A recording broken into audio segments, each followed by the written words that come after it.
ਸਤਿ ਸ਼੍ਰੀ ਅਕਾਲ। ਤੁਸੀਂ ਜੁੜੇ ਹੋਏ ਹੋ ਪੰਜਾਬੀ ਰੇਡੀਓ ਯੂਐਸਏ ਦੇ ਨਾਲ ਤੇ ਮੈਂ ਹਾਂ ਪ੍ਰਵੀਨ ਸ਼ਰਮਾ ਲੈ ਕੇ ਹਾਜ਼ਰ ਹਾਂ ਪ੍ਰੋਗਰਾਮ ਖਬਰ ਤੇ ਨਜ਼ਰ। ਖਬਰ ਤੇ ਨਜ਼ਰ ਪ੍ਰੋਗਰਾਮ ਦੇ ਵਿੱਚ ਕਈ ਅਹਿਮ ਤੇ ਕਈ ਖਾਸ ਖਬਰਾਂ ਨੂੰ ਲੈ ਕੇ ਚਰਚਾ ਕਰਨ ਦੇ ਲਈ ਜੁੜ ਚੁੱਕੇ ਨੇ ਪੰਜਾਬ ਤੋਂ ਪੱਤਰਕਾਰ ਦੀਪਕ ਸ਼ਰਮਾ ਚਨਾਰਥਲ ਜੀ। ਸ਼ਰਮਾ ਜੀ, ਸਤਿ ਸ਼੍ਰੀ ਅਕਾਲ ਜੀ, ਸਵਾਗਤ ਹੈ ਜੀ ਪੰਜਾਬੀ ਰੇਡੀਓ ਯੂਐਸਏ ਤੇ। ਸਤਿ ਸ਼੍ਰੀ ਅਕਾਲ ਪ੍ਰਵੀਨ ਜੀ, ਸਾਰੇ ਦਰਸ਼ਕਾਂ ਨੂੰ ਸਰੋਤਿਆਂ ਨੂੰ ਮੇਰੀ ਪਿਆਰ ਭਰੀ ਸਤਿ ਸ਼੍ਰੀ ਅਕਾਲ ਜੀ। ਅੱਜ ਦਾ ਇਹ ਖਬਰ ਤੇ ਨਜ਼ਰ ਪ੍ਰੋਗਰਾਮ ਸਾਲ 2023 ਦੀ 5 ਸਤੰਬਰ ਦਾ ਪ੍ਰੋਗਰਾਮ ਹੈ ਤੇ ਦਿਨ ਅੱਜ ਮੰਗਲਵਾਰ ਹੈ। ਸਪਾਂਸਰ ਕਰਦੇ ਨੇ ਖਾਲਸਾ ਇੰਸ਼ੋਰੈਂਸ ਏਜੰਸੀ ਵਾਲੇ, ਜਿਨ੍ਹਾਂ ਤੋਂ ਤੁਸੀਂ ਹਰ ਤਰੀਕੇ ਦੀ ਇੰਸ਼ੋਰੈਂਸ ਲੈ ਸਕਦੇ ਹੋ। ਇੰਸ਼ੋਰੈਂਸ ਬਾਰੇ ਪਤਾ ਕਰਨ ਦੇ ਲਈ ਇਹਨਾਂ ਦਾ ਨੰਬਰ ਹੈ 4082722500। ਇਹ ਪਿਛਲੇ 32 ਸਾਲ ਤੋਂ ਇੰਸ਼ੋਰੈਂਸ ਦੇ ਵਿੱਚ ਸ਼ਾਨਦਾਰ ਸੇਵਾਵਾਂ ਦੇ ਰਹੇ ਨੇ ਤੇ ਅਮਰੀਕਾ ਭਰ ਦੇ ਵਿੱਚ ਇੰਸ਼ੋਰੈਂਸ ਕਰਦੇ ਨੇ। ਅੱਜ ਹੀ ਡਾਇਲ ਕਰੋ 4082722500।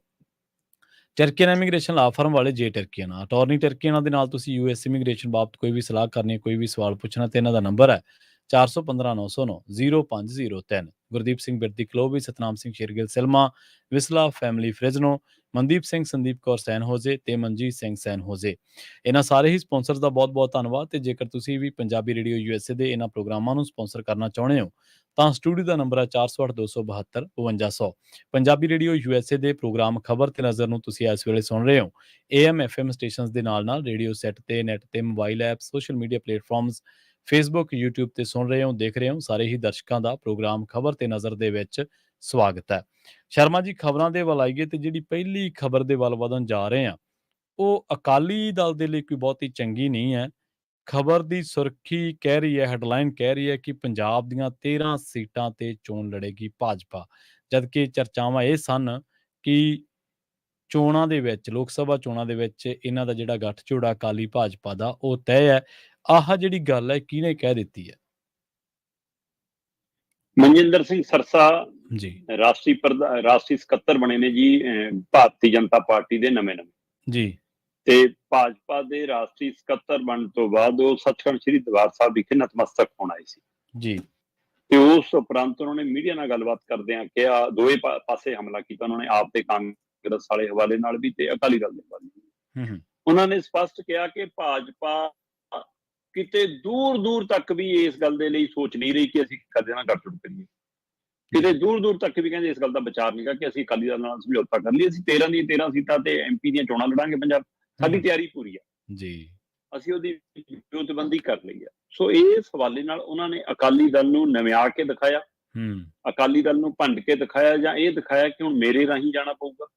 ਪਰ ਕੀ ਮਨਜਿੰਦਰ ਸਿੰਘ ਸਰਸਾ ਉਹ ਹੋਂਦ ਰੱਖਦੇ ਨੇ, ਉਹ ਤਾਕਤ ਰੱਖਦੇ ਨੇ ਫੈਸਲਾ ਲੈਣ ਦੀ, ਜਾਂ ਮਨਜਿੰਦਰ ਸਿੰਘ ਸਰਸਾ ਨੂੰ ਇੱਕ ਖਾਸ ਟਾਸਕ ਦੇ ਕੇ ਭੇਜਿਆ ਗਿਆ ਪੰਜਾਬ? ਜੀ। ਮਨਜਿੰਦਰ ਸਿੰਘ ਸਰਸਾ ਅਕਾਲੀ ਦਲ ਵੱਲੋਂ ਟਿਕਟ ਲੈ ਕੇ ਚੋਣ ਲੜਦੇ ਨੇ ਦਿੱਲੀ ਦੇ ਵਿੱਚ, ਪਰ ਚੋਣ ਨਿਸ਼ਾਨ ਕਮਲ ਦਾ ਫੁੱਲ ਹੁੰਦਾ। ਹਾਂਜੀ। ਉਸ ਦਿਨ ਤੋਂ ਹੀ ਅੰਦਾਜ਼ਾ ਸੀ ਕਿ ਭਾਜਪਾ ਦੇ ਨੇੜੇ।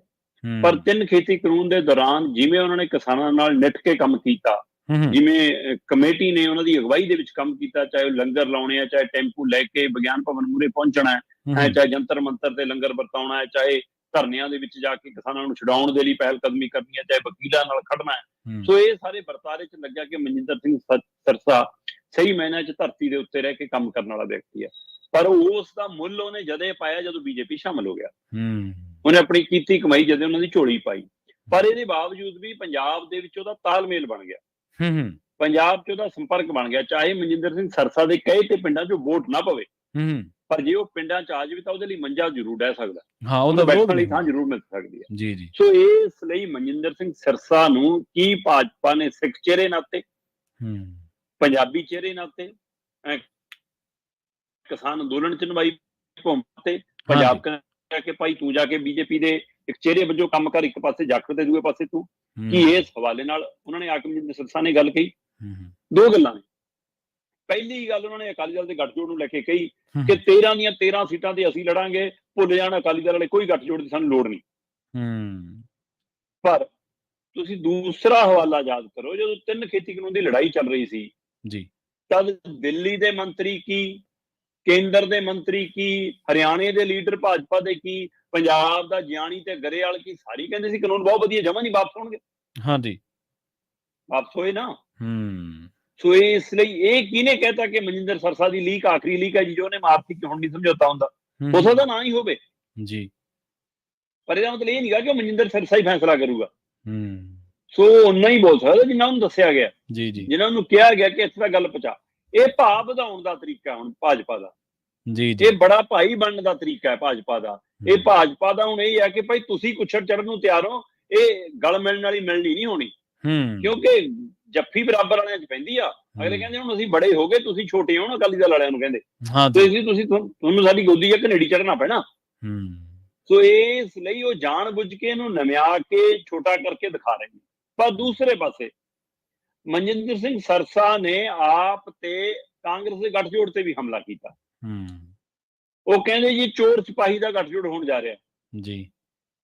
ਕਹਿੰਦੇ ਜੀ ਕੱਲ ਤੱਕ ਕੇਜਰੀਵਾਲ ਬੋਲਦੇ ਨਹੀਂ ਥੱਕਦੇ ਸੀ ਕਿ ਇਹ ਭ੍ਰਸ਼ਟਾਚਾਰੀ ਨੇ, ਮਰ ਜੂਗਾ ਮੈਂ, ਕਦੇ ਇਹਨਾਂ ਨਾਲ ਗੱਠਜੋੜ ਨਹੀਂ ਕਰੂਗਾ। ਆਪਣੇ ਬੱਚਿਆਂ ਤੱਕ ਦੀ ਸਹੁੰ ਖਾਧੀ ਸੀ ਕਹਿੰਦੇ।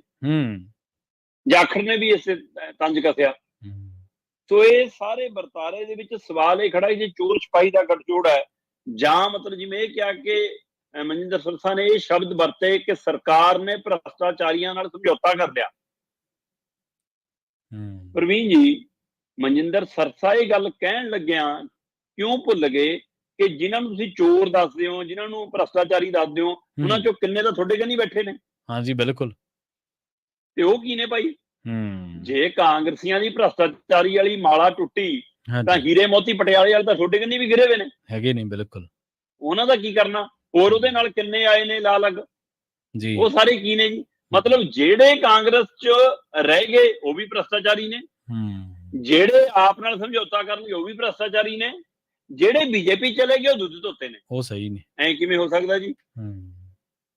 ਸੋ ਇਸ ਲਈ ਇਹ ਇੱਕ ਸਿੱਧੀ ਸਿਆਸਤ ਹੈ, ਉਹ ਸਮਝ ਆਉਂਦੀ ਹੈ। ਬੀਜੇਪੀ ਹੁਣ ਇਸ ਨੁਕਤੇ ਤੇ ਕੰਮ ਕਰ ਰਹੀ ਹੈ ਕਿ ਪੰਜਾਬ 'ਚ ਅਕਾਲੀਆਂ ਨੂੰ ਲੋਕ ਅਜੇ ਵੀ ਪ੍ਰਵਾਨ ਕਰਨ ਲਈ ਤਿਆਰ ਨਹੀਂ, ਕਾਂਗਰਸੀਆਂ ਤੋਂ ਮੂੰਹ ਮੋੜ ਚੁੱਕੇ ਨੇ, ਆਪ ਵਾਲਿਆਂ ਤੋਂ ਉਕਤਾਉਣ ਲੱਗੇ ਨੇ। ਸ਼ਾਇਦ ਇਹ 3 ਖੇਤੀ ਕਾਨੂੰਨ ਜਾਂ ਆਉਣ ਵਾਲੇ ਸਮੇਂ 'ਚ ਜਾਂ ਪਿਛਲੇ ਹਮਲਿਆਂ 'ਚ ਭੁੱਲ ਕੇ, ਭਾਜਪਾ ਦੀ ਨੀਤੀ ਨੂੰ ਭੁੱਲ ਕੇ ਸ਼ਾਇਦ ਸਾਨੂੰ ਚੋਗਾ ਪਾ ਲੈਣ। ਸੋ ਇਸ ਲਈ ਉਹਦੇ ਲਈ ਉਹ ਜਾਲ ਵਿਛਾ ਰਹੇ ਨੇ। ਸੋ ਇਹ ਕੋਸ਼ਿਸ਼ ਹੈ, ਉਹ ਕਿੰਨੇ ਕਾਮਯਾਬ ਹੁੰਦੇ ਨੇ ਕਿੰਨੇ ਨਹੀਂ, ਚਰਚਾ ਤਾਂ ਇਹ ਵੀ ਨਿਕਲਣ ਲੱਗੀ ਹੈ ਪ੍ਰਵੀਨ ਜੀ ਕਿ ਇਹ ਵੀ ਬੀਜੇਪੀ ਨੇ ਰਣਨੀਤੀ ਘੜੀ ਹੈ ਕਿ ਜੇਕਰ ਅਗਲੀ ਵਾਰ ਸਰਕਾਰ ਆ ਗਈ ਤਾਂ ਕਾਨੂੰਨ ਨਵੇਂ ਰੂਪ 'ਚ ਲਿਆਵਾਂਗੇ ਦੁਬਾਰਾ 3 ਖੇਤੀ ਕਾਨੂੰਨ। ਉਹਦੇ ਲਈ ਕਹਿੰਦੇ ਅਧਿਕਾਰੀਆਂ ਮੁਲਾਜ਼ਮਾਂ ਨੂੰ ਕੁਝ ਕਾਰਜ ਸੌਂਪਿਆ ਗਿਆ। ਇੱਕ ਪਾਸੇ ਉਹਦੀ ਦੁਬਾਰਾ ਰੂਪਰੇਖਾ, ਦੁਬਾਰਾ ਖਰੜਾ ਤਿਆਰ ਕਰਨ ਦੀ ਹਦਾਇਤ ਦੀ ਖਬਰ ਆ ਰਹੀ ਆ। ਦੂਸਰੇ ਪਾਸੇ ਇਹ ਵੀ ਪਤਾ ਲੱਗ ਰਿਹਾ ਕਿ ਜਿਨ੍ਹਾਂ ਸੁਬਿਆਂ ਤੋਂ ਸਮਰਥਨ ਮਿਲਿਆ ਸੀ, ਖਾਸ ਕਰ ਯੂਪੀ, ਹਰਿਆਣਾ, ਰਾਜਸਥਾਨ ਤੋਂ, ਉੱਥੇ ਪੈੜ ਨੱਪੀ ਜਾ ਰਹੀ ਹੈ ਕਿ ਪਹਿਲਾਂ ਉਹਨੂੰ ਨੱਪਿਆ ਜਾਵੇ ਕਿ ਉਹ ਨਾ ਦੁਬਾਰਾ ਉੱਠ ਕੇ ਆਉਣ, ਫਿਰ ਇਕੱਲੇ ਪੰਜਾਬ ਵਾਲੇ ਆਉਣਗੇ, ਫਿਰ ਅਸੀਂ ਇਸਨੂੰ ਕਿਸਾਨ ਦੀ ਬਜਾਏ ਇਕੱਲਾ ਸਿੱਖੀ ਜਾਂ ਵਿਦਰੋਹ ਅੰਦੋਲਨ ਬਣਾ ਲਾਂਗੇ। ਇਸ ਲਈ ਇਹਦੇ ਉੱਤੇ ਵੀ ਕੰਮ ਹੋ ਰਿਹਾ।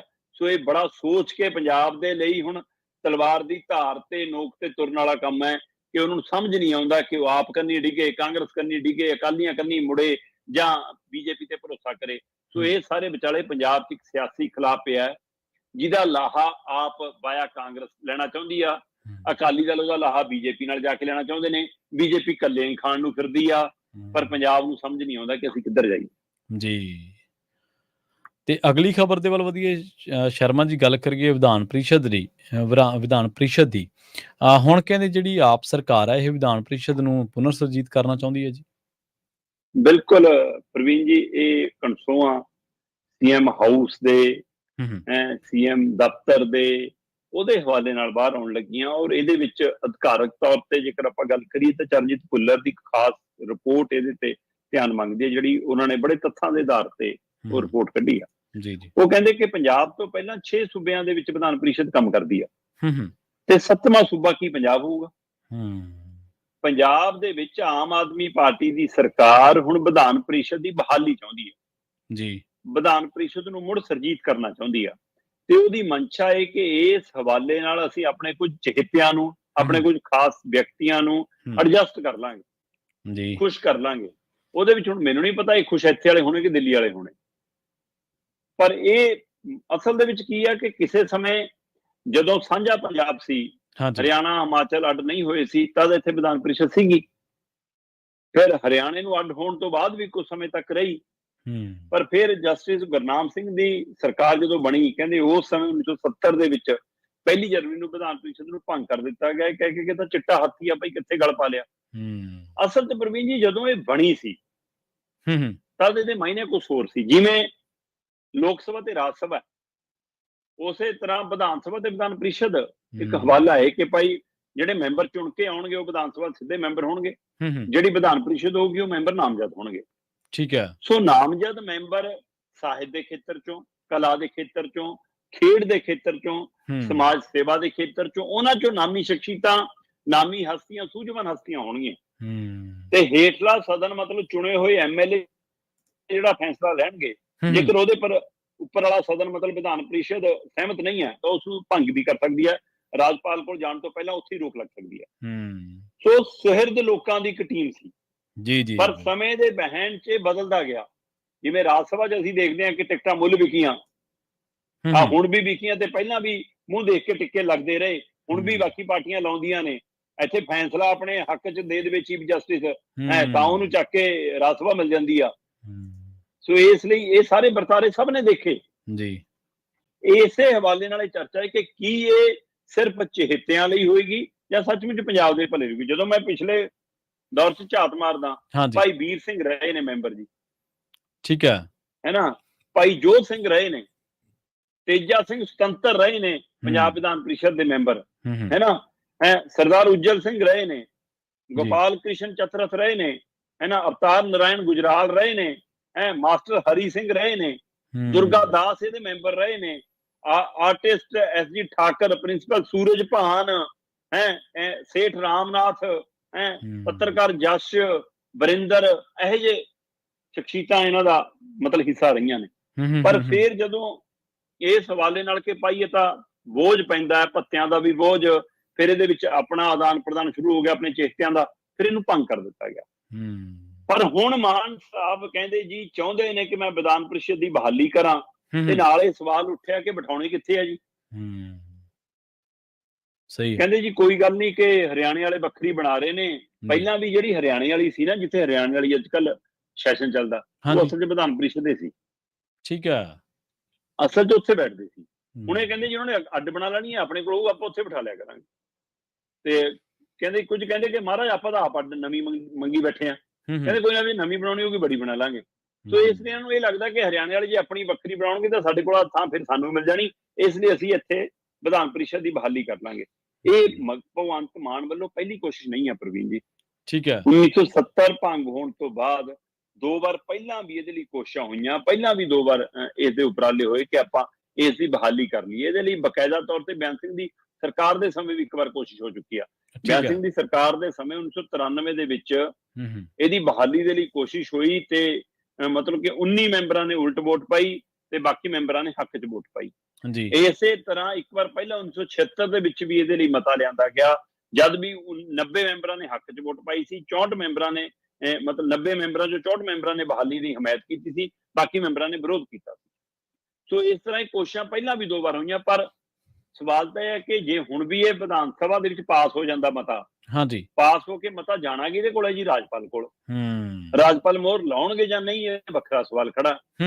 ਤੇ ਇਹਦੇ ਨਾਲ ਮਾਨ ਸਰਕਾਰ ਇਹ ਸੁਣਾਉਣ 'ਚ ਕਾਮਯਾਬ ਹੋ ਜੂਗੀ ਇਹ ਕਿ ਦੇਖੋ ਜੀ ਅਸੀਂ ਤਾਂ ਪੰਜਾਬ ਦੇ ਬੁੱਧੀਜੀਵੀਆਂ ਨੂੰ ਇੱਕ ਮੌਕਾ ਦੇਣਾ ਚਾਹੁੰਦੇ ਸੀ, ਅਸੀਂ ਤਾਂ ਉਹਨਾਂ ਦਾ ਸਤਿਕਾਰ ਕਰਨਾ ਚਾਹੁੰਦੇ ਸੀ, ਅਸੀਂ ਤਾਂ ਆਹ ਨਾਂ ਤੈਅ ਕਰ ਲਏ ਸੀ, ਉਹਦਾ ਨਾਂ ਵੀ ਗਿਣਾ ਦੇਣ ਜੇ ਨਾ ਬਣਦੀ ਦਿਖੀ, ਜੇ ਬਣਦੀ ਦਿਖੀ ਫਿਰ ਨਾਂ ਦਿੱਲੀ ਤੋਂ ਫਾਈਨਲ ਹੋ ਕੇ ਆਉਣੇ ਆ। ਹਾਂਜੀ, ਕਰਤਾ ਹੈ। ਸੋ ਇਸ ਲਈ ਇਹ ਇੱਕ ਸਿਆਸੀ ਚਾਲ ਹੈ ਤੇ ਇਹ ਪੰਜਾਬ ਦੇ ਲਈ ਕੀ ਖਜ਼ਾਨੇ ਲਈ ਸਹਾਈ ਹੋਏਗੀ ਜਾਂ ਇੱਕ ਨਵਾਂ ਬੋਝ ਪਏਗਾ, ਇਹ ਵੀ ਦੇਖਣ ਵਾਲੀ ਗੱਲ ਹੈ ਜੀ। ਕੀ ਇਹਦੇ ਨਾਲ ਮਤਲਬ ਕਿ ਚੁਣੇ ਨੁਮਾਇੰਦਿਆਂ ਦੀ ਗੱਲ ਕਰਨ ਵਾਲੇ ਬੰਦੇ ਹੁਣ ਇਹ ਰਾਜਪਾਲ ਨਹੀਂ ਹੋਰ ਰੱਖ ਲੈਣਗੇ? ਜਿਹੜੇ ਇੱਕ ਰਾਜਪਾਲ ਤੋਂ ਔਖੇ ਨੇ ਫਿਰ ਤਾਂ 39 ਤੋਂ 40 ਰਾਜਪਾਲ ਹੋ ਜਾਣੇ ਆ। ਮਤਲਬ 1/3 ਹਿੱਸਾ ਹੁੰਦੇ ਨੇ, 117 ਨੂੰ ਜੇ 3 ਨਾਲ ਵੀ ਕਰੋ ਤਾਂ 39 ਗੇੜ ਬਣਦਾ ਤੇ 39 ਤੋਂ 40 ਮੈਂਬਰ ਬਣ ਸਕਦੇ ਨੇ ਕਹਿੰਦੇ ਜੀ ਵਿਧਾਨ ਪ੍ਰੀਸ਼ਦ। ਤੇ ਫਿਰ ਇਹ 40 ਮੈਂਬਰ ਜੇ ਨਾਮਜ਼ਦ ਹੋਣਗੇ ਫਿਰ ਇਹ ਵੀ ਤਾਂ ਨਾਮਜ਼ਦ ਨੇ ਜੀ, ਇਹ ਚੁਣ ਕੇ ਥੋੜਾ ਆਏ ਨੇ। ਸੋ ਇਹ ਪਰ ਪੰਜਾਬ ਜੇਕਰ ਅਜਿਹੀ ਕੋਸ਼ਿਸ਼ ਕਾਮਯਾਬ ਹੁੰਦਾ ਜੀ, ਪਹਿਲਾਂ 2 ਕੋਸ਼ਿਸ਼ਾਂ ਹੋਈਆਂ 1970 ਤੋਂ ਬਾਅਦ ਨਹੀਂ ਕਾਮਯਾਬ ਹੋਏ, ਤਾਂ ਇਹ 7ਵਾਂ ਸੂਬਾ ਬਣ ਜੂਗਾ। ਇਸ ਤਰੀਕ ਦੇ ਵਿੱਚ ਯੂਪੀ ਦੇ ਵਿੱਚ ਵਰਤਾਰਾ ਹੈਗਾ, ਔਰ ਯੂਪੀ ਦਾ ਕਿੱਸਾ ਤੁਹਾਨੂੰ ਸਾਰਿਆਂ ਨੂੰ ਯਾਦ ਹੋਣਾ ਕਿ ਅਕਾਲੀ ਦਲ ਨੇ ਯੂਪੀ ਦੇ ਵਿੱਚ ਅਕਾਲੀ ਦਲ ਨੂੰ ਪ੍ਰਫੁੱਲਤ ਕਰਨ ਦੇ ਲਈ, ਉਹਨੂੰ ਮਜ਼ਬੂਤ ਕਰਨ ਦੇ ਲਈ ਰਾਸ਼ਟਰੀ ਪਾਰਟੀ ਵਜੋਂ ਬਲਵੰਤ ਸਿੰਘ ਰਾਮੂ ਵਾਲੇ ਨੂੰ ਭੇਜਿਆ ਲੀਡਰ ਬਣਾ ਕੇ, ਤੇ ਇੱਥੇ ਅਕਾਲੀ ਸਵੇਰ ਨੂੰ ਅੱਖਾਂ ਮਲਦੇ ਜਾਂ ਸੁੱਤੇ ਉੱਠੇ ਦਾ ਪਤਾ ਲੱਗਾ ਕਿ ਰਾਮੂ ਵਾਲੇ ਤੋਂ ਉੱਥੇ ਮੰਤਰੀ ਬਣ ਗਿਆ ਜੀ। ਹਾਂਜੀ, ਉਹ ਮੰਤਰੀ ਇਸੇ ਵਿਧਾਨ ਪ੍ਰੀਸ਼ਦ ਦੇ ਹਵਾਲੇ ਨਾਲ ਬਣਿਆ ਸੀ। ਸੋ ਉਹੀ ਜੇ ਇੱਥੇ ਨਾ ਕੱਲ੍ਹ ਨੂੰ ਦਿੱਲੀ ਤੋਂ ਆ ਕੇ ਬਣੇ ਹੋਣ ਤੇ ਇੱਥੇ ਪੰਜਾਬ ਸੁੱਤਾ ਰਹਿ ਜਾਵੇ। ਹਾਂਜੀ ਬਿਲਕੁਲ। ਸੋ ਯੂਪੀ ਦੇ ਵਿੱਚ ਇਹ ਪਰਤਾ ਜੀ ਹੈਗੀ ਆ, ਆਂਧਰਾ ਪ੍ਰਦੇਸ਼ 'ਚ ਹੈਗੀ ਆ, ਤੇਲੰਗਾਨਾ 'ਚ ਹੈਗੀ ਆ, ਕਰਨਾਟਕਾ 'ਚ ਹੈਗੀ ਆ, ਮਹਾਰਾਸ਼ਟਰ 'ਚ ਹੈਗੀ ਆ, ਬਿਹਾਰ 'ਚ ਹੈਗੀ ਆ। ਇਹ ਪਿਰਤ ਇਹਨਾਂ ਸੂਬਿਆਂ 'ਚ ਹੈਗੀ ਆ, ਪਰ ਪੰਜਾਬ ਦੇ ਵਿੱਚ ਇਹਦੀ ਪਿਰਤ ਨਹੀਂ ਹੈਗੀ। ਸੋ ਇਸ ਨੂੰ ਲੈ ਕੇ ਮੈਨੂੰ ਲੱਗਦਾ ਇੱਕ ਖੁੱਲੀ ਚਰਚਾ, ਖੁੱਲੀ ਬਹਿਸ, ਸਰਬ ਪਾਰਟੀ ਮੀਟਿੰਗ, ਜਾਂ ਜਿਹੜੇ ਕਹਿੰਦੇ ਸੀ ਅਸੀਂ ਉਮੀਦਵਾਰ ਵੀ ਲੋਕਾਂ ਨੂੰ ਪੁੱਛ ਕੇ ਤੈਅ ਕਰਦੇ ਹਾਂ, ਇਹ ਫੈਸਲਾ ਵੀ ਜਨਤਾ 'ਚ ਰੱਖ ਕੇ ਤੈਅ ਕਰ ਲੈਣ ਕਿ ਕੀ ਪੰਜਾਬ ਨੂੰ ਵਿਧਾਨ ਪਰਿਸ਼ਦ ਦੀ ਜ਼ਰੂਰਤ ਹੈ।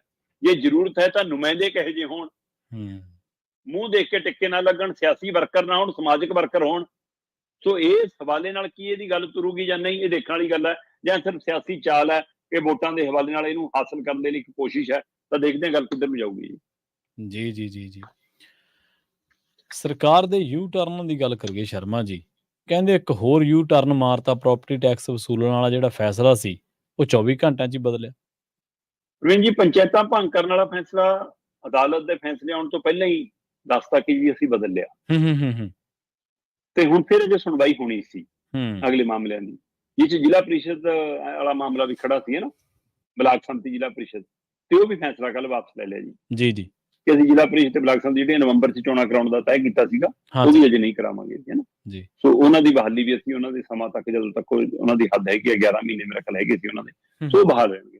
ਸੋ ਇਸ ਲਈ ਸਰਕਾਰ ਯੂ ਟਰਨ ਲੈਣ ਦੀ ਮਾਹਰ ਹੈ। ਇਹ ਯੂ ਟਰਨ ਤਾਂ ਤੁਹਾਨੂੰ ਸਰਕਾਰ ਆਉਂਦਿਆਂ ਹੀ ਧਿਆਨ 'ਚ ਹੋਣਾ ਕਿ ਮਤਲਬ ਕਿ ਝੋਨਾ ਲਾਉਣ ਨੂੰ ਲੈ ਕੇ ਵੀ ਤਰੀਕਾਂ ਬਦਲਣ ਦੇ ਮਾਮਲੇ ਤੇ ਆ ਗਏ ਸੀ ਕਿ ਨਹੀਂ ਬਾਈ ਜੀ, ਹੈ ਨਾ, ਉਹ ਵੀ ਸਭ ਦੇ ਧਿਆਨ 'ਚ ਹੈ ਕਿ ਕਿਵੇਂ ਯੂ ਟਰਨ ਲੈਣਾ ਪੈ ਗਿਆ ਜੀ, ਜਾਂ ਫਿਰ ਇਹੀ ਨੀਗਾ ਮੀਟਰ ਰੇੜਿਆਂ ਤੱਕ ਦਾ ਯੂ ਟਰਨ ਮਾਰਨਾ ਪੈ ਗਿਆ। ਹਾਂਜੀ, ਮਾਰਿਆ ਸੀ ਯੂ ਟਰਨ।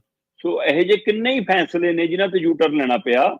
ਸੋ ਹਾਲ ਹੀ 'ਚ ਪੰਚਾਇਤੀ ਚੋਣਾਂ ਵਾਲਾ ਯੂ ਟਰਨ ਖੂਬ ਚਰਚਾ 'ਚ, ਪਰ ਇਹ ਸਭ ਦੇ ਵਿਚਾਲੇ ਇੱਕ ਹੋਰ ਪਹਿਲੂ, ਬੜੀ ਸੂਖਮ ਤੇ ਪੂਰੇ ਪੰਜਾਬ ਨਾਲ ਜੁੜਿਆ ਪਹਿਲੂ ਆ ਪ੍ਰਾਪਰਟੀ ਟੈਕਸ ਦਾ। ਅਸਲ 'ਚ ਲੋਕ ਵੀ ਜੀ ਸਮੇਂ ਸਿਰ ਆਪਣਾ ਪ੍ਰਾਪਰਟੀ ਟੈਕਸ ਜਮ੍ਹਾਂ ਨਹੀਂ ਕਰਾਉਂਦੇ। ਜੀ ਸਾਨੂੰ ਵੀ ਹਦਾਇਤ ਹੈ ਕਿ ਜਦੋਂ ਤੱਕ ਸਾਡੇ ਨੋਟਿਸ ਨਾ ਲੱਗੇ, ਜਦੋਂ ਤੱਕ ਸਾਨੂੰ 2-4 ਚਿੱਠੀਆਂ ਨਾ ਆ ਜਾਣ, ਜਦੋਂ ਤੱਕ ਐ ਨਾ ਲੱਗੇ ਕਿ ਕਾਰਵਾਈ ਹੋ ਜੂ, ਘਰ-ਬਾਰ ਸਾਡਾ ਜ਼ਬਤ ਹੋ ਜੂ, ਪਲਾਟ ਸਾਡੇ ਜ਼ਬਤ ਹੋ ਜਾਣਗੇ, ਫਿਰ ਅਸੀਂ ਭੱਜਦੇ ਹਾਂ ਲਾਈਨਾਂ 'ਚ ਵੀ ਲੱਗ ਕੇ, ਫਿਰ ਅਸੀਂ 4-4 ਘੰਟੇ ਗਰਮੀ ਪਸੀਨਾ ਹੋ ਕੇ ਵੀ ਫਿਰ ਅਸੀਂ ਪੈਸੇ ਭਰਨ ਜਾਂਦੇ ਕਰਦੇ ਹਾਂ। ਬਿਲਕੁਲ, ਪਹਿਲਾਂ ਅਸੀਂ ਸਮੇਂ ਤੇ ਨਹੀਂ ਭਰਨਾ। ਸੋ ਸ਼ਾਇਦ ਸਰਕਾਰ ਮਾਫ ਹੀ ਕਰ ਦੂ। ਸਾਨੂੰ ਇਹ ਲੱਗਦਾ ਕਿ ਚੋਣਾਂ ਆਉਣ ਵਾਲੀਆਂ 2024 ਦੇ ਵੀ ਮਾਫ ਹੋ ਜੂ। ਜਿਹੜੀ ਆ ਮਾਫੀ ਦੀ ਆਦਤ ਪੈ ਗਈ ਕਿ ਜਿਵੇਂ ਕਹਿੰਦੇ ਆ ਕਿ ਲੋਨ ਲੈ ਲੈਂਦੇ ਨੇ ਜ਼ਮੀਨਾਂ ਦੇ ਉੱਤੇ ਆਪਣੇ ਬੰਦੇ, ਹੈ ਨਾ, ਫਿਰ ਉਹ ਮੋੜਦੇ ਨਹੀਂ ਕਿ ਮਾਫ ਹੀ ਕਰੇ ਦੇਣਾ ਸਰਕਾਰ ਨੇ, ਹੈ ਨਾ। ਸੋ ਉਸੇ ਤਰ੍ਹਾਂ ਆਹ ਪ੍ਰਾਪਰਟੀ ਟੈਕਸ ਦਾ ਮਾਮਲਾ ਹੁਣ ਸਰਕਾਰ ਨੇ ਸੈਟਲਮੈਂਟ ਦੇ ਹਵਾਲੇ ਨਾਲ ਕਹਿੰਦੇ ਜੀ ਐਲਾਨ ਕੀਤਾ ਕਿ ਭਾਈ ਸੋਮਵਾਰ ਤੋਂ ਪ੍ਰਾਪਰਟੀ ਟੈਕਸ ਜਮ੍ਹਾਂ ਕਰਾਓ। ਵਨ ਟਾਈਮ ਸੈਟਲਮੈਂਟ ਸਕੀਮ ਹੈ ਸਾਡੀ, ਕਿ ਆ ਕੇ ਟੈਕਸ ਉੱਕਾ ਪੁੱਕਾ ਭਰੋ, ਤੇ ਕਹਿੰਦੇ ਜੀ ਲੋਕ ਸੋਮਵਾਰ ਨੂੰ ਭਰਨ ਚਲੇ ਗਏ। ਤੇ ਜਦੋਂ ਭਰਨਗੇ ਅਧਿਕਾਰੀਆਂ ਨੇ ਪੈਸੇ ਲੈਣਾ ਇਨਕਾਰ ਕਰਤਾ ਕਿ ਨਹੀਂ ਜੀ ਅਜੇ ਸਰਕਾਰ ਨੇ ਰੋਕ ਲਾਤੀ ਜੀ, ਫਿਰ ਕਿ ਅਗਲੇ ਹੁਕਮਾਂ ਤੱਕ ਹਲੇ ਰੋਕ ਆ। ਸੋ ਹੁਣ ਪੰਜਾਬ ਚਰਚਾ ਹੈ ਜੀ ਪ੍ਰਾਪਰਟੀ ਟੈਕਸ ਸੈਟਲਮੈਂਟ ਮਾਮਲੇ 'ਚ ਵੀ ਅਚਾਨਕ ਲੱਗੀ ਰੋਕ ਦੇ ਕੀ ਮਾਇਨੇ ਨੇ, ਕੀ ਯੂ ਟਰਨ ਲੈ ਲਿਆ ਸਰਕਾਰ ਨੇ ਇਹਦੇ ਤੇ, ਕਿ ਸਰਕਾਰ ਨੂੰ ਲੱਗਿਆ ਕਿ ਜਿੰਨਿਆਂ ਤੋਂ ਪ੍ਰਾਪਰਟੀ ਟੈਕਸ ਵਸੂਲ ਲਿਆ ਉਨੀਆਂ ਵੋਟਾਂ ਨਾਲ ਚੱਲ ਜਾਣਗੀਆਂ ਜੀ, ਕਿਤੇ ਵੋਟਾਂ ਗਵਾਚਣ ਦਾ ਡਰ ਆ, ਜਾਂ ਫਿਰ ਇਹਦੇ ਪਿੱਛੇ ਕੋਈ ਹੋਰ ਪਹਿਲੂ ਆ। ਸੋ ਇਹ ਸਾਰੇ ਵਰਤਾਰੇ ਨੇ ਇੱਕ ਵਾਰ ਫਿਰ ਸਵਾਲ ਖੜੇ ਕੀਤੇ ਨੇ ਕਿ ਕੀ ਇਹ, ਕਿਉਂਕਿ ਮੁੱਖ ਤੌਰ ਤੇ ਪ੍ਰਾਪਰਟੀ ਟੈਕਸ ਨਗਰ ਕੌਂਸਲਾਂ 'ਚੋਂ ਆਉਣਾ, ਨਗਰ ਨਿਗਮਾਂ 'ਚੋਂ ਆਉਣਾ, ਸ਼ਹਿਰਾਂ 'ਚੋਂ ਆਉਣਾ। ਹਾਂਜੀ, ਸੋ ਉੱਥੇ ਨਗਰ ਨਿਗਮ ਤੇ ਨਗਰ ਕੌਂਸਲ ਦੀਆਂ ਚੋਣਾਂ ਨਾ ਪ੍ਰਭਾਵਿਤ ਹੋ ਜਾਣ, ਕੀ ਇਸ ਹਵਾਲੇ ਨਾਲ ਵਰਕਰਾਂ ਦੀ ਹਦਾਇਤ ਤੇ ਕੰਮ ਹੋਇਆ, ਜਾਂ ਇਹਦੇ ਵਿੱਚ ਕੋਈ ਹੋਰ ਨੁਕਤਾ ਆਉਂਦੇ 2-4 ਦਿਨਾਂ ਦੇ ਵਿੱਚ ਕੋਈ ਨਵੇਂ ਰੂਪ ਸਾਹਮਣੇ ਆਊਗੀ, ਗੱਲ ਦੇਖਣ ਵਾਲੀ ਹੋਊ। ਪਰ ਪੰਜਾਬ 'ਚ ਯੂ ਟਰਨ ਦੀ ਖੂਬ ਚਰਚਾ ਹੈ। ਬਿਲਕੁਲ। ਤੇ ਤੁਸੀਂ ਜ਼ਿਕਰ ਕੀਤਾ ਸੀ ਜਦੋਂ ਆਪਾਂ ਵਿਧਾਨ ਪ੍ਰੀਸ਼ਦ ਦੀ ਗੱਲ ਕਰ ਰਹੇ ਸੀ ਕਿ ਦਿੱਲੀ ਤੋਂ ਵੀ ਅਪਾਇੰਟਮੈਂਟਸ ਹੋ ਸਕਦੀਆਂ ਨੇ, ਪਰ ਜਿਹੜੀ ਅਗਲੀ ਖਬਰ ਹੈ ਸ਼ਰਮਾ ਜੀ, ਉਹ ਕੁਛ ਇਸ ਤਰ੍ਹਾਂ ਦਾ ਹੀ ਇਸ਼ਾਰਾ ਕਰਦੀ ਹੈ। ਕਹਿੰਦੇ ਸਕੂਲ ਪੰਜਾਬ ਸਰਕਾਰ ਦੇ ਹੈ, ਪਰ ਸਕੂਲ ਪ੍ਰਬੰਧਕ ਦਿੱਲੀ ਏਜੰਸੀ ਦੇ। ਜੀ ਪ੍ਰਵੀਨ ਜੀ, ਆਪਾਂ ਇਸੇ ਪ੍ਰੋਗਰਾਮ 'ਚ ਕਾਫੀ ਸਮੇਂ ਪਹਿਲਾਂ ਇਹ ਖਬਰ ਸਾਹਮਣੇ ਲਿਆਂਦੀ ਸੀ ਕਿ ਪੰਜਾਬ ਸਰਕਾਰ ਪੰਜਾਬ ਦੇ ਸਰਕਾਰੀ ਸਕੂਲਾਂ 'ਚ ਮੈਨੇਜਰ ਰੱਖਣ ਜਾ ਰਹੀ ਹੈ ਨਾ, ਪ੍ਰਬੰਧਕ ਰੱਖਣ ਜਾ ਰਹੀ ਹੈ, ਸਕੂਲ ਪ੍ਰਬੰਧਕ ਰੱਖਣੇ ਆ, ਜਿਹੜੇ ਸਕੂਲ ਸ਼ੁਰੂ ਹੋਣ ਤੋਂ ਅੱਧਾ ਘੰਟਾ ਪਹਿਲਾਂ ਆਉਣਗੇ, ਸਕੂਲ ਖਤਮ ਹੋਣ ਤੋਂ ਅੱਧਾ ਘੰਟਾ ਬਾਅਦ ਜਾਣਗੇ। ਤੇ ਇਹਨਾਂ 'ਚ ਇਹ ਵੀ ਮੰਨਿਆ ਗਿਆ ਸੀ ਕਿ ਬਹੁ ਗਿਣਤੀ ਰਿਟਾਇਰਡ ਅਧਿਕਾਰੀ ਜਿਹੜੇ ਪਹਿਲਾਂ ਹੀ ਇੱਕ ਤਨਖਾਹ, ਇੱਕ ਪੈਨਸ਼ਨ ਲੈਂਦੇ ਨੇ, ਉਹ ਬੰਦੇ ਇੱਕ ਨਵੀਆਂ ਤਨਖਾਹਾਂ ਤੇ ਤੈਨਾਤ ਹੋਣਗੇ। ਠੀਕ ਹੈ ਜੀ। ਉਸ ਸਮੇਂ ਇਹ ਵੀ ਮੁੱਦਾ ਬਣਿਆ ਸੀ ਕਿ ਜਿਹੜੇ ਸਿੱਖਿਆ ਨਾਲ ਸੰਬੰਧਿਤ ਕੋਰਸ ਕਰੀ ਬੈਠੇ ਨੇ, ਜਿਹੜੇ ਮਾਸਟਰੀ ਦਾ ਕੋਰਸ ਕਰੀ ਬੈਠੇ ਨੇ, ਉਹ ਸਕੂਲ ਪ੍ਰਬੰਧਕ ਵਜੋਂ ਵੀ ਚੰਗੀ ਸੇਵਾ ਨਿਭਾ ਸਕਦੇ ਨੇ, ਪਰ ਉਹਨਾਂ ਦੀ ਉਮਰ ਹੱਦ ਲੰਘ ਗਈ, ਹੁਣ ਉਹ ਮਾਸਟਰ ਨਹੀਂ ਲੱਗ ਸਕਦੇ, ਤਾਂ ਉਹਨਾਂ ਦੀ ਡਿਗਰੀਆਂ ਉਹ ਕੰਮ ਲੈ ਲਓ। ਰਿਟਾਇਰ ਰੱਖਣ ਨਾਲ ਉਹਨਾਂ ਕੋਲ ਤਜਰਬਾ ਵੀ ਹੈਗਾ, ਸਮਝ ਵੀ ਹੈਗੀ, ਉਹਨਾਂ ਕੋਲ ਉਮਰ ਦਾ ਤਕਾਜ਼ਾ ਵੀ ਹੈਗਾ, ਰਿਟਾਇਰ ਬੰਦੇ ਨੂੰ ਕੋਲ ਪੈਨਸ਼ਨ ਵੀ ਹੈਗੀ, ਤਾਂ ਇੱਕ ਨਵੇਂ ਬੰਦੇ ਰੁਜ਼ਗਾਰ ਵੀ ਮਿਲ ਜੂਗਾ ਜੀ। ਪਰ ਉਸ ਤੇ ਸਰਕਾਰ ਨੇ ਗੌਰ ਨਹੀਂ ਕੀਤਾ। ਉਹਦਾ ਪਹਿਲੂ ਹੁਣ ਸਪਸ਼ਟ ਹੁੰਦਾ ਕਿ ਸਰਕਾਰ ਗੌਰ ਤਾਂ ਕਰੇ ਜਨਾਬ ਜੇਕਰ ਸਰਕਾਰ ਨੇ ਸਰਕਾਰੀ ਬੰਦੇ ਰੱਖਣੇ ਹੁੰਦੇ। ਠੀਕ ਹੈ ਜੀ। ਇਹ ਮੈਨੇਜਰ ਜਿਹੜੇ ਰੱਖੇ ਜਾ ਰਹੇ ਨੇ, ਸਕੂਲ ਪ੍ਰਬੰਧਕ ਜਿਹੜੇ ਰੱਖੇ ਜਾ ਰਹੇ ਨੇ, ਇਹ ਪ੍ਰਾਈਵੇਟ ਏਜੰਸੀ ਰੱਖ ਰਹੀ ਆ। ਇਹਦਾ ਮਤਲਬ ਜਿਹੜੇ ਕਹਿੰਦੇ ਸੀ ਅਸੀਂ ਕੱਚਿਆਂ ਨੂੰ ਵੀ ਪੱਕੇ ਕਰਾਂਗੇ, ਅਸੀਂ ਸਰਕਾਰੀ ਭਰਤੀ ਕਰਾਂਗੇ, ਉਹ ਹੁਣ ਏਜੰਸੀਆਂ ਰਾਹੀਂ ਭਰਤੀ ਕਰਨ ਲੱਗੇ। ਰਾਜ ਸਭਾ ਕਰ ਲਈ ਜੀ, ਐਡਵੋਕੇਟ ਜਨਰਲ ਦੀ ਟੀਮ ਕਰ ਲਈ ਜੀ, ਹੈ ਨਾ, ਇੱਥੇ ਬਿਜਲੀ ਵਿਭਾਗ 'ਚ ਜੀ, ਇੱਥੇ ਮਾਸਟਰਾਂ 'ਚ ਜੀ, ਇੱਥੇ ਪੁਲਿਸ 'ਚ ਜੀ, ਪਤਾ ਨਹੀਂ ਕਿਤੇ ਕਿਤੇ 'ਚ, ਰਾਜਸਥਾਨ ਤੇ ਯੂਪੀ, ਹਰਿਆਣਾ, ਹਿਮਾਚਲ ਤੋਂ ਲਿਆ ਕੇ, ਦਿੱਲੀ ਤੋਂ ਲਿਆ ਕੇ ਭਰਤੀਆਂ ਕਰ ਲਈਆਂ। ਤੇ ਹੁਣ ਆ ਬਚਿਆ ਸੀ ਕੰਮ। ਇਸ ਕੰਮ ਲਈ ਵੀ ਕਹਿੰਦੇ ਜੀ ਪ੍ਰਾਈਵੇਟ ਏਜੰਸੀ ਆ, ਤੇ ਚਰਚੇ ਇਹ ਨੇ ਕਿ ਪ੍ਰਾਈਵੇਟ ਏਜੰਸੀ ਜੀ ਜਮਨਾ ਪਾਰ ਵਾਲੀ ਆ। ਠੀਕ ਹੈ। ਇਹ ਚਰਚੇ ਨੇ ਕਿ ਪ੍ਰਾਈਵੇਟ ਏਜੰਸੀ ਦਾ ਕੰਟਰੋਲ ਦਿੱਲੀ ਵਾਲਿਆਂ ਕੋਲ ਹੈ, ਔਰ ਦਿੱਲੀ ਵਾਲਿਆਂ ਦੇ ਚਹੇਤੇ ਪੰਜਾਬ ਦੇ ਸਕੂਲਾਂ ਦੇ ਹੁਣ ਪ੍ਰਬੰਧਕ ਲੱਗਣਗੇ। ਤੇ ਉਹ ਪ੍ਰਬੰਧਕ ਬੂਹਾ ਖੋਲ ਕੇ ਪ੍ਰਿੰਸੀਪਲ ਦੇ ਕਮਰੇ 'ਚ ਅੱਜ ਦੀ ਤਰੀਕ 'ਚ ਨਾ ਪੰਜਾਬ ਦੇ ਮੁੱਖ ਮੰਤਰੀ ਨਾਲ, ਪੰਜਾਬ ਦੇ ਮੰਤਰੀ ਨਾਲ, ਪੰਜਾਬ ਦੇ ਐਮਐਲਏ ਨਾਲ ਦਿੱਲੀ ਦੇ ਪ੍ਰਬੰਧਕ ਲੱਗੇ ਹੋਏ ਨੇ। ਠੀਕ ਹੈ ਜੀ। ਕੀ ਉਸੇ ਤਰ੍ਹਾਂ ਪੰਜਾਬ ਦੇ ਪ੍ਰਿੰਸੀਪਲਾਂ ਤੇ ਸਕੂਲਾਂ ਦੇ ਉੱਤੇ ਦਿੱਲੀ ਦੇ ਪ੍ਰਬੰਧਕ ਤਾਂ ਨਹੀਂ ਲਾਏ ਜਾ ਰਹੇ ਕਿ ਸਾਰਾ ਕੰਟਰੋਲ ਸਕੂਲਾਂ ਦਾ ਸਰਕਾਰੀ ਨੁਮਾਇੰਦੇ ਜਿਹੜੇ ਪੜ੍ਹ ਲਿਖ ਕੇ ਸਹੁਦਿਆਂ ਤੇ ਆਏ ਉਹਨਾਂ ਤੋਂ ਖੋ ਕੇ ਇੱਕ ਪ੍ਰਾਈਵੇਟ ਬੰਦੇ ਨੂੰ ਦੇ ਦੇਣਾ। ਪ੍ਰਿੰਸੀਪਲ ਸਿਰਫ ਦਸਤਖਤ ਕਰਨ ਨੂੰ ਰਹਿ ਜਾਊਗਾ, ਹਰਾ ਪੈਨ ਐ ਚੱਲੂਗਾ। ਜੀ ਬਿਲਕੁਲ। ਇਹ ਵੀ ਇੱਕ ਫਿਕਰ ਹੈ। ਕਾਰਨ ਸਕੂਲ ਦੀ ਇਮਾਰਤ ਬਣਨੀ, ਸਕੂਲ ਦੇ ਕੋਈ ਖਰੀਦੋ ਫਰੋਖਤ ਹੋਣੀ, ਸਕੂਲ ਦੇ ਲਈ ਕੋਈ ਸਮਾਨ ਆਉਣਾ, ਮਿਡ ਡੇ ਮੀਲ ਦਾ ਹਿਸਾਬ ਕਿਤਾਬ, ਬਿਲਕੁਲ ਮਾਸਟਰਾਂ ਨੂੰ ਮੁਕਤੀ ਮਿਲੂਗੀ। ਚਾਹੀਦੀ ਹੈ ਕਿ ਪੜ੍ਹਾਈ ਦੇ ਖੇਤਰ ਦੇ ਵਿੱਚ ਉਹ ਆਪਣਾ ਪੂਰਾ ਯੋਗਦਾਨ ਦੇ ਸਕਣ, ਉਹਦੇ ਲਈ ਉਹਨਾਂ ਨੂੰ ਮੁਕਤੀ ਮਿਲੇ। ਪਰ ਪ੍ਰਿੰਸੀਪਲ ਦੇ ਧਿਆਨ 'ਚ ਤਾਂ ਨਿਕਲ ਕੇ ਜਾਵੇ ਸਾਰਾ ਕੁਝ। ਹਾਂ ਬਿਲਕੁਲ। ਕੀ ਇਹ ਪ੍ਰਿੰਸੀਪਲ ਨੂੰ, ਸਕੂਲ ਦੇ ਕਲਰਕ ਨੂੰ ਲਾਂਭੇ ਕਰਕੇ ਸਿੱਧਾ ਹੀ ਪਰ ਸਰਕਾਰ ਨਾਲ ਤਾਲਮੇਲ ਪ੍ਰਾਈਵੇਟ ਏਜੰਸੀ ਦਾ, ਤੇ ਪ੍ਰਾਈਵੇਟ ਏਜੰਸੀ ਨਾਲ ਤਾਲਮੇਲ ਉਹਨਾਂ ਦੇ ਇੱਕ ਫਿਲੇ ਦਾ। ਹਾਂਜੀ। ਸੋ ਇਹੀ ਏਜੰਸੀ ਸੀਨੀਅਰ ਸੈਕੰਡਰੀ ਸਕੂਲਾਂ ਦੇ ਮੂਹਰੇ 2-2 ਗਾਰਡ ਰੱਖ ਰਹੀ ਆ। ਇਹੀ ਪ੍ਰਾਈਵੇਟ ਏਜੰਸੀ ਸਕੂਲ ਮੈਨੇਜਰ ਰੱਖ ਰਹੀ ਆ। ਸਰਕਾਰ ਤੋਂ ਕਿੰਨਾ ਪੈਸਾ ਆਉਣਾ ਤੇ ਕਿੰਨੀਆਂ ਤਨਖਾਹਾਂ ਅੱਗੇ ਦਿੱਤੀਆਂ ਜਾਣੀਆਂ, ਇਹ ਵੀ ਰੌਲਾ ਪੈਣ ਲੱਗਾ ਕਿ ਕਮਿਸ਼ਨ ਦਾ ਖੇਡ ਹੈ ਵੀ। ਅੱਛਾ ਜੀ। ਸੋ ਇਹ ਵਿਦਿਆ ਵਿਚਾਰੀ ਪਰਉਪਕਾਰੀ ਕਿਹਦਾ ਪਰਉਪਕਾਰ ਕਰੂਗੀ? ਹੁਣ ਇਹ ਪ੍ਰਾਈਵੇਟ ਏਜੰਸੀਆਂ ਵੀ ਤਾਰੇ ਹੋ ਵਿਦਿਆ। ਸੋ ਇਸ ਸਥਿਤੀ 'ਚ ਲਿਆ ਕੇ ਖੜਾ ਕਰਤਾ ਪੰਜਾਬ ਨੂੰ ਜੀ। ਬੜੀ ਦੁਬਿਧਾ ਵਾਲੀ ਸਥਿਤੀ ਹੈ ਸ਼ਰਮਾ ਜੀ। ਦੇਖੋ, ਸਰਮਾਇਆ ਪੰਜਾਬ ਦਾ, ਖਜ਼ਾਨਾ ਪੰਜਾਬ ਦਾ, ਫੈਸਲੇ ਤੇ ਸਾਰਾ ਕੁਛ ਉਹ ਤੋਂ ਕਰੀ ਜਾਂਦੇ। ਇਹ ਤਾਂ ਮਤਲਬ ਪੰਜਾਬ ਸਰਕਾਰ ਨੂੰ ਬਾਈਪਾਸ ਕਰਨ ਵਾਲੀ ਗੱਲ ਹੋ ਗਈ, ਇੱਥੋਂ ਢਾਂਚੇ ਨੂੰ ਵੀ। ਬਿਲਕੁਲ ਬਾਈਪਾਸ। ਹਾਂਜੀ। ਤੇ ਜਾਂਦੇ ਗੱਲ ਕਰੀਏ ਇੰਡੀਆ ਤੇ ਭਾਰਤ ਵਿਵਾਦ ਦੀ। ਆਪਾਂ ਕਈ ਦਿਨਾਂ ਤੋਂ ਇਹਦੇ ਤੇ ਚਰਚਾ ਕਰ ਰਹੇ ਹਾਂ ਸ਼ਰਮਾ ਜੀ, ਤੇ ਇਸੇ ਚਰਚਾ ਨੂੰ ਅੱਗੇ ਤੋਰਦੇ ਹਾਂ।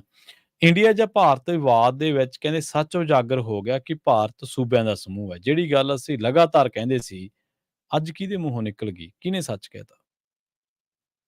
ਪ੍ਰਵੀਨ ਜੀ, ਇਹ ਲਗਾਤਾਰ ਮੁੱਦਾ ਬਣਦਾ ਰਿਹਾ ਜਦੋਂ ਸੂਬਿਆਂ ਦੇ ਅਧਿਕਾਰ ਖੋਏ ਜਾਂਦੇ ਸੀ। ਹਾਂਜੀ ਬਿਲਕੁਲ। ਜਦ ਤੋਂ ਇਹਨਾਂ ਦਾ ਕੇਂਦਰੀਕਰਨ ਹੋਣਾ ਸ਼ੁਰੂ ਹੋਇਆ, ਔਰ ਇਹਦੀਆਂ ਕੋਸ਼ਿਸ਼ਾਂ ਇੰਦਰਾ ਰਾਜ ਤੋਂ ਹੀ ਜਾਰੀ ਨੇ।